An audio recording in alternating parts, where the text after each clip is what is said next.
Go and sleep in the garage. I have some important visitors. Mark Vance stood in the doorway between his gleaming kitchen and the cold concrete mouth of the garage, one hand gripping a thin, grease-stained blanket, the other resting lazily against the frame, like a man holding a door open for someone he had already decided didn't matter. He didn't even look at her when he tossed it. The blanket hit the garage floor with a dull, lifeless slap, landing beside a rusted water heater that hadn't worked properly since the previous winter. The smell in there was oil and cold cement and something faintly metallic, like forgotten ambition. Ilara, his voice was smooth, practiced, the voice he used when he wanted to sound reasonable while doing something unreasonable. The Hendersons are arriving at 8 and the Calloway partners at 9. He paused, letting the names land like status symbols, which was exactly what they were to him. I need the main bedroom for the Ashworths. They're flying in from Geneva and I can't put them in a hotel. It'll look like I can't afford it. She stood perfectly still in the hallway. Ilara Vance, 34 years old, wearing an oversized gray hoodie that had been washed so many times the fabric had gone soft and thin as paper. Her natural hair was pulled back loosely, a few coils escaping near her temples. Her face, wide-set eyes, a mouth that had learned not to speak before thinking twice, showed nothing. That was the thing Mark had always misread as passivity. It wasn't. It was a calculation. "And me?" she asked. "You'll be fine out here for one night." He was already turning back toward the kitchen. "There's a space heater somewhere. I'll have the housekeeper bring it." A pause. "Don't come through the main entrance while they're here. Use the side door." The garage door rolled shut behind her with a mechanical groan. The cold arrived immediately, pressing against her skin like a creditor who'd finally found her address. Ilara sat down slowly on the folded blanket.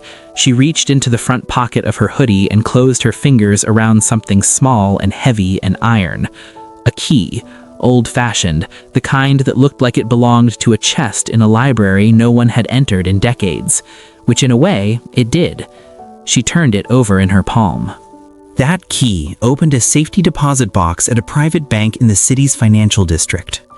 That box contained a single sealed document, the transfer certificate for a 94.7% controlling stake in Global Zenith Holdings, one of the most powerful privately held conglomerates on the continent, with subsidiaries in energy, real estate, and emerging technology. Ilara had been the sole heir since she was 19. And Mark Vance, the man who had just pointed her toward a concrete floor and a broken heater, had spent the last 3 years trying to get promoted at Global Zenith's mid-tier branch office, believing desperately that charm and ambition could buy him a seat at a table he didn't know his wife already owned. She didn't correct him. Not yet. Dear viewer, if you're watching this without subscribing, you're like someone standing outside in the cold while Ilara sits in that garage. When you click subscribe, you stand with every quiet soul who was mocked and underestimated. Hit that button now, and tell me in the comments where in the world you're watching from and what time is it. She did not cry that night. She had stopped crying somewhere around the 14th month of their marriage, when she realized that her tears made Mark feel powerful rather than guilty. So she had taken them away from him, quietly, the way you withdraw a currency that is being devalued. Instead, she did what she always did when the world around her narrowed to something unbearable. She observed. The water heater in the corner had a slow leak, a thin rivulet of rust-colored water tracing a path along the base. 3 of Mark's luxury cars occupied the other 2/3 of the garage. She was in the remaining third, sitting on oil-stained concrete with a blanket that smelled faintly of motor grease, her back against the cold wall, her knees pulled to her chest. She counted the cars. A black SUV, a silver sports model, a white vehicle with a custom interior she'd watched him order online, sitting invisible beside him on the sofa. 3 cars, 1 wife on the floor. He had not even brought the space heater. Ilara pressed the iron key harder into her palm until she could feel the ridges like a signature. She breathed steadily, deliberately, the way her grandmother had taught her. Long inhale through the nose, slow release through the mouth, like you were giving the panic back to the air. Her grandmother, Celia Vance, the woman who had built Global Zenith from a single industrial plot of land and an iron will so absolute that people said she didn't negotiate, she simply arrived and reality adjusted. Suffering isn't weakness, Alara, she had told her once in the oak-paneled study on the 32nd floor, but choosing to stay in suffering without purpose, that is. She had paused, watching her granddaughter with those sharp, clear eyes. Sometimes you must let a thing fully reveal itself before you dismantle it. Otherwise, you only defeat a shadow. Alara had not fully understood then. She understood now. Mark was almost fully revealed. She pulled the burner phone from her other pocket, a basic device registered to a holding company, untraceable, and opened her encrypted portfolio dashboard. The numbers glowed quietly in the dark garage. 4.2 billion in consolidated assets, 17 subsidiaries, 1 gala invitation signed by her, waiting in her husband's inbox. Almost. Most people assumed wealth looked like Mark. The tailored suits, the practiced confidence, the way he dropped names like breadcrumbs for people to follow. He wore money the way an actor wears a costume, loudly, carefully, afraid of what would show if the costume slipped. Real wealth, Alara had learned, looked like nothing. It looked like a plain iron key in a hoodie pocket. It looked like patience. It looked like a woman sitting quietly in a cold garage, reading financial reports on a burner phone, waiting. She scrolled through the quarterly audit results that had arrived at midnight. Global Zenith's board had been expecting her formal return to leadership for months. Only 3 people in the world knew the full timeline: the company's lead attorney, the head of the board, and Julian Thorne, her CEO. Julian, her protege, the man she had quietly funded through his first 2 ventures when everyone else said he was too young, too ambitious, too much. She opened a secure message thread. Her last message, sent 2 hours ago. Everything is in place. The gala venue is confirmed. The press embargo holds until the moment you choose. The invitation to branch manager Vance has been delivered. He accepted within 4 minutes. A pause, then, 4 minutes, Alara. He didn't even read the guest list. She almost smiled. She typed back, "Let him enjoy the anticipation. Men like Mark Vance are most dangerous when they feel safe." Julian's reply came instantly. Then he's about to become very safe indeed. She set the phone down and looked at the ceiling of the garage, her garage as it happened, because the address she was currently sleeping in had been quietly registered 3 years ago as the operating headquarters for Vance Private Holdings LLC, a formality, a legal placeholder, one of dozens her attorneys managed without fanfare, which meant that technically, legally, and rather beautifully, every night Mark had pointed her toward this floor, he had been trespassing on her commercial property. The irony was almost architectural. The notification broke across the corporate world at 6 in the morning on a Tuesday, the kind of hour when serious institutions deliver serious news, before the markets open, before the spin doctors can arrange themselves. Global Zenith Holdings announces a comprehensive branch audit, all regional managers to submit performance documentation within 72 hours. Attendance at the annual leadership gala is now mandatory for all senior staff. Mark read the message 3 times while standing at the kitchen island in his robe, his espresso going cold beside him. Then he read the part that made his chest tighten with something that might have been hope or might have been hunger. They were the same thing in men like him. Keynote address to be delivered by CEO Julian Thorne, promotion announcements to follow. He set the phone down, picked it up again, set it down. Julian Thorne, the youngest CEO in Global Zenith history, appointed 18 months ago under circumstances that remained infuriatingly opaque. No one knew his full background. No one knew who had backed his rise. He had simply appeared one day in the executive suite like a piece of furniture that had always been there, and the board had fallen into step behind him so completely that people stopped asking questions. Mark had been angling for Thorne's attention for months. The gala was his chance. He straightened up, set his shoulders, and called toward the garage, where Alara was presumably still asleep on the floor. "I need the blue suit pressed, the Brioni, and my cufflinks from the top drawer." A beat of silence. Then, quietly, "Of course." He didn't notice that her voice carried no resentment. He never did. He mistook her steadiness for submission, the way shallow water mistakes depth for emptiness. The dinner party happened on a Thursday. Alara served it. She had not been asked. She had simply appeared in the kitchen at 5 o'clock because the catering Mark had arranged had canceled, and he needed the crisis absorbed without it becoming visible to his guests. That was what she was in the architecture of their marriage, an absorber of crises, a human buffer between Mark's performance and reality. She cooked. She plated.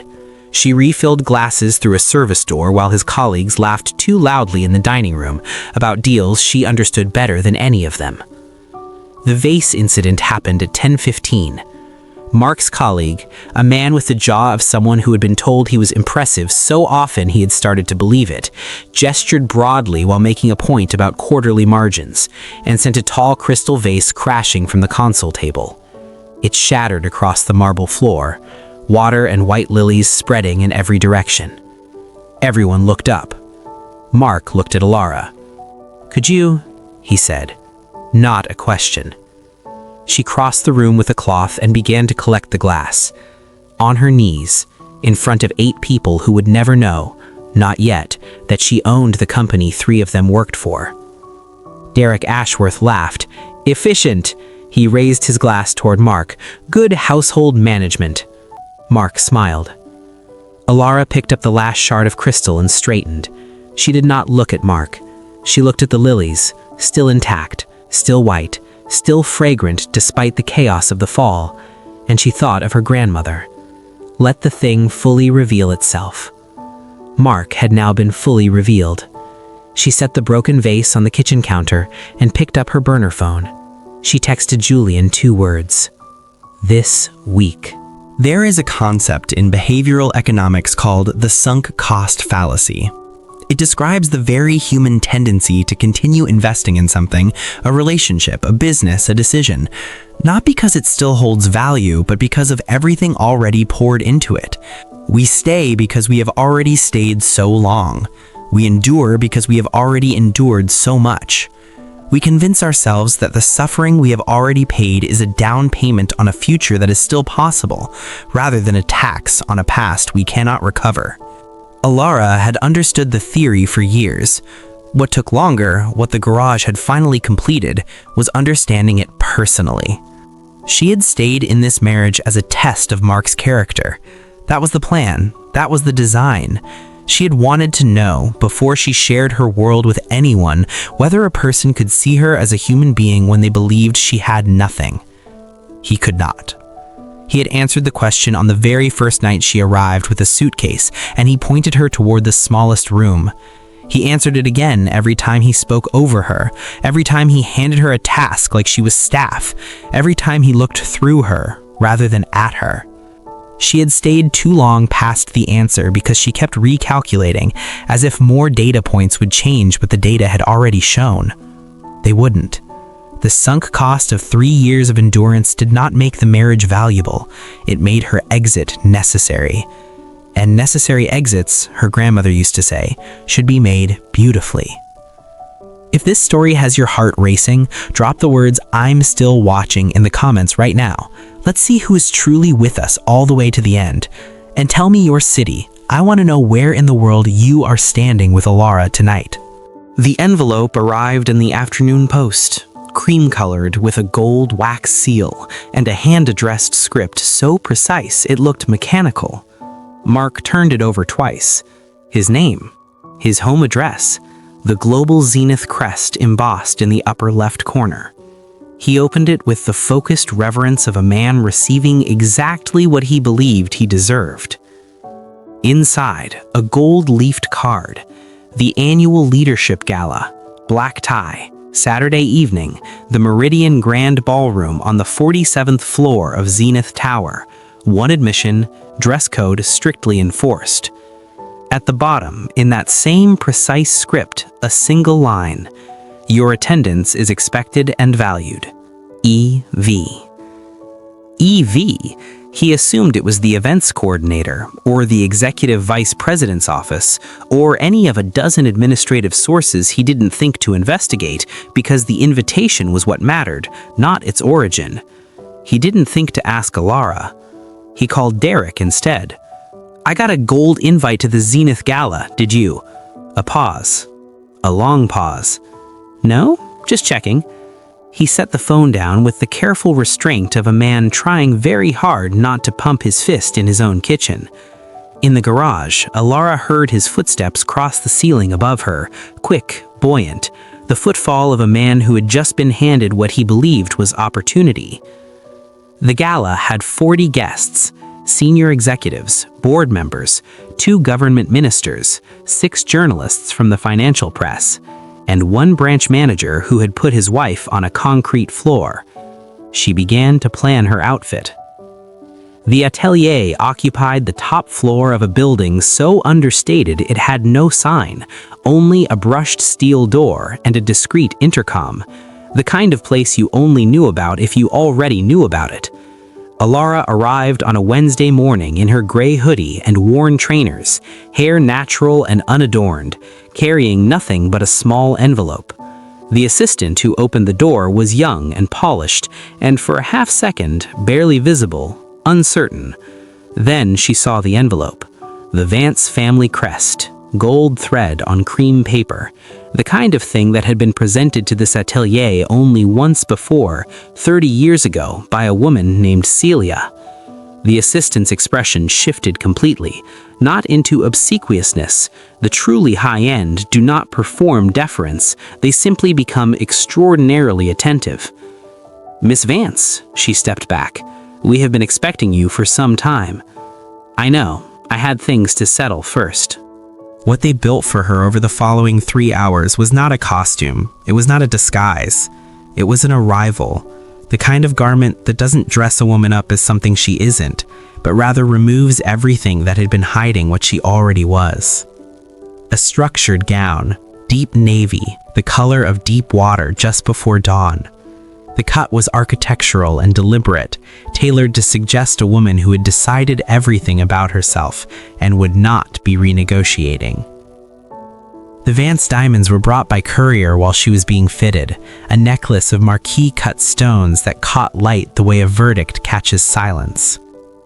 When she stood before the mirror in the final fitting, Alara did not gasp. She did not tear up. She did not experience the grand revelation that transformation scenes in lesser stories require. She simply looked at herself for a long, quiet moment. "There you are," she said softly, as if she had simply been waiting for herself to show up. The Meridian Grand Ballroom existed in that particular register of luxury that doesn't announce itself, it simply is.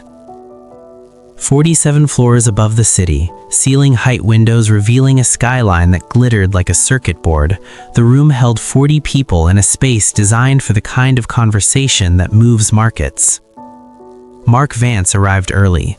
He had rehearsed 3 different ways to approach Julian Thorne and settled on the one that seemed most natural: a firm handshake, a steady gaze, a line about quarterly growth in his region that he had been refining for days.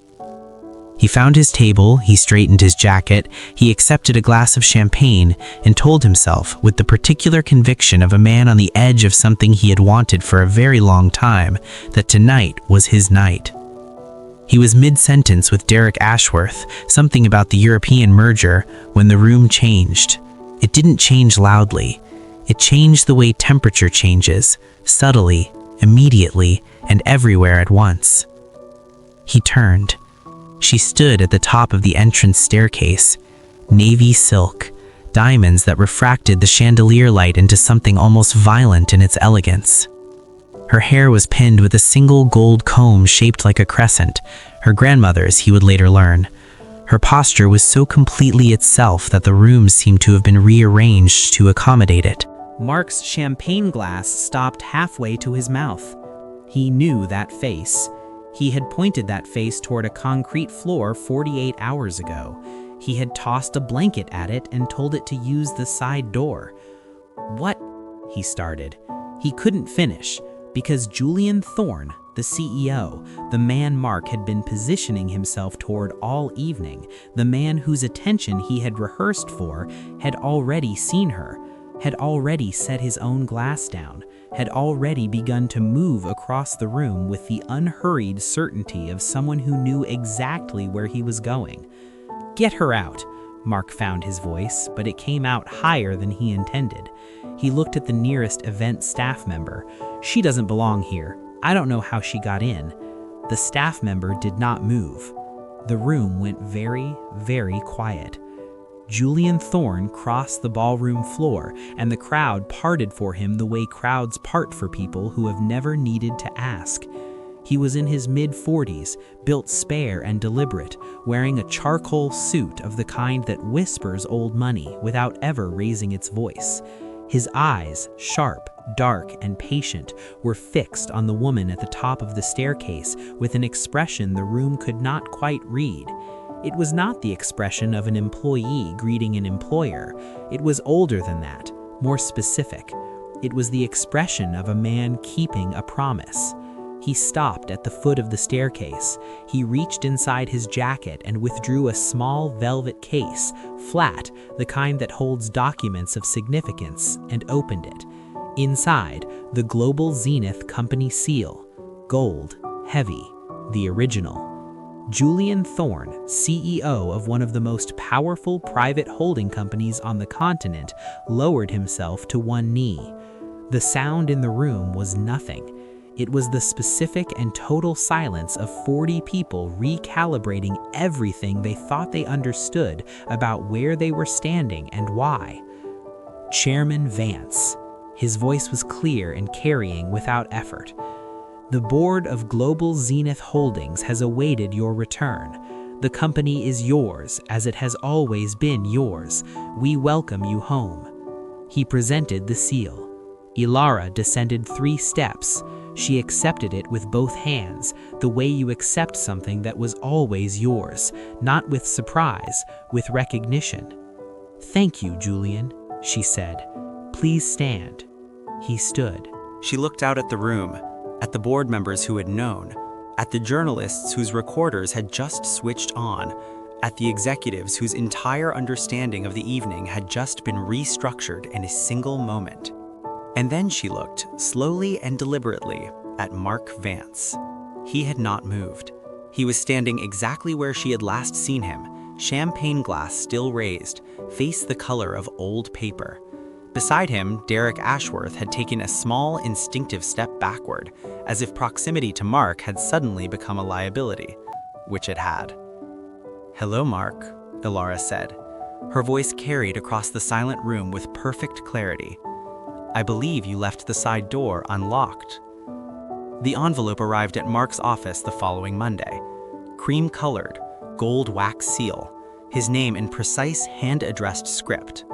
Inside, a document from Vance Private Holdings, LLC, the company, his attorney would explain with visible discomfort, that had been legally operating out of the garage at his home address for 3 years, a registered commercial property, which his wife, the sole proprietor, had been residing in against her will, free of charge, at his insistence.